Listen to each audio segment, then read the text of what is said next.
Welcome to the Prop Market. I'm your host, the Prop King, and today I have NBA Finals Game 1 picks for June the 5th, 2025. Yes, I'm super early, but I think I'm first. I'm first once again. The first NBA Finals player prop show is probably mine, and I'm giving it early because I love the lines they're coming out. Prize Picks has got a little overzealous on their picks, and we're going to go ahead and take advantage of that.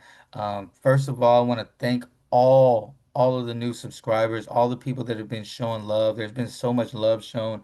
And 46, 40, 42, I'm sorry, 42 straight times where there's been NBA games, I've had shows. So that consistency right there deserves a subscribe. And a lot of you have been subscribing. 125 new subscribers since I've started my NBA playoff coverage and 88 new subscribers in the last week. And I know a lot of it, like I said, is because I'm winning. But some of it, I think you just enjoying the show is giving great information. And yes, we're going to continue to win. Our hammer plays have been hitting at an outrageous amount. And I'm going to talk about that in just here in a second. But I also want to shout out some people that have been showing a lot of love, helping me grow with comments and likes. Mr. Drizzle, Jamari Lattimore, Guy Williamson, the magazine, and then Skeeter Man. These are some people that have been really showing love, my top five comments and likes people, and I just want to shout them out and hopefully they continue to do so as we go through these shows. Um, Four player props, one best bet. Absolutely love these picks. Let's go ahead and get to the stats. You see by the stats, we've been killing it 86 and 69. My goal at the beginning of this NBA season was to get 56% playoffs overall. And you see my playoff stats is 55. I really love that number. Hopefully, we get to 56 on this show. Hammer play, we're hitting at 73%. My goal was 65%. Obviously, we're cashing that way more than 65%. It's just been a generational run. Best bets 24, 15, 62%. Goal was 60%, and we are going over that as well. So without further ado, let's go ahead and get to my first play, and I'm gonna go ahead and fade Luke Dort. Those of you that have been watching my show know I love the unders because the unders statistically hit more often, and if it ain't broke, don't fix it. Here we go, Luke Dort with the under. Yes, he did play well in the regular season versus the Pacers. He went over this number twice, but he also shot 60%. I expect some regression there. He's averaging 12.5 in the last series. You see his season average is 15, playoff average is 12, PRA projection, and that's my personal projection at 13. Here's the thing, in the last 10 games, he's been under this number 7 out of 10 games. 70% of the time he's been under this number. Come on, man. He's only averaging 30 minutes. Some of his minutes are kind of sporadic because they have so many guys that do what he does. There's a lot of people that play the same position as him. Here's another reason I'm fading him, and it's kind of been a theme here on the prop market. He's guarding the other team's best player. He's guarding Halliburton. So, that's going to take him away from defensive rebound opportunities. Uh, he's not a great scorer and not a great playmaker. So, we don't have to really worry about him, penetrating and getting a lot of assists. And Hallie's going to keep him busy, maybe even get him in foul trouble. His number one idea when he gets on the court is to play defense. Give me his under 14.5 for Lou Dort. His number has gotten too high. Let's go ahead and cash out. Next guy is Myles Turner of the Pacers. Yes, I'm coming off fading him in the Eastern Conference game six. I faded him and I'm coming back to fade him again. The Thunder has done a good job versus centers. As far as defense, Hartenstein's a good defender. Holmgren's a decent defender as well. They've pretty much done a good job versus Gobert and Joker. I don't see why they won't do the same thing against Myles Turner.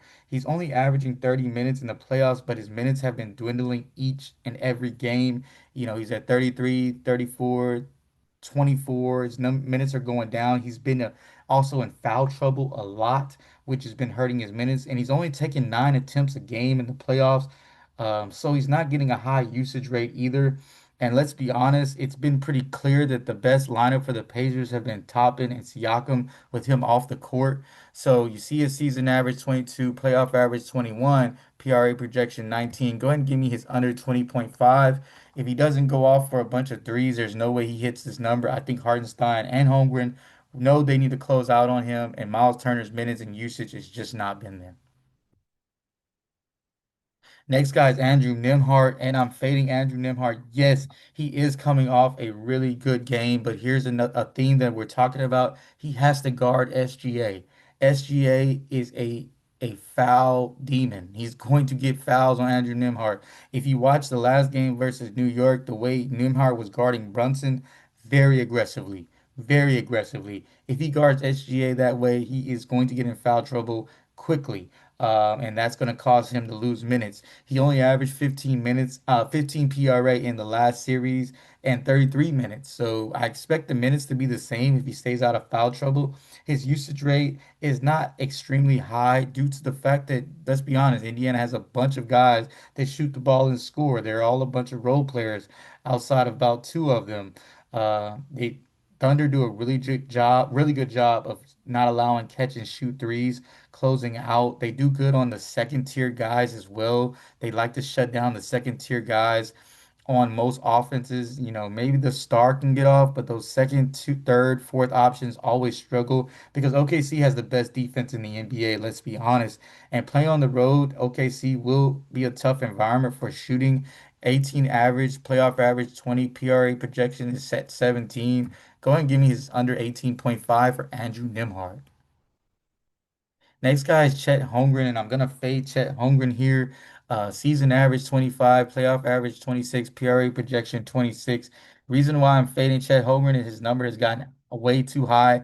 28 is too high for me, especially for a guy that's only averaging 30 minutes in the playoffs, and that's gonna be his ceiling, 30, 31, because he has been playing well.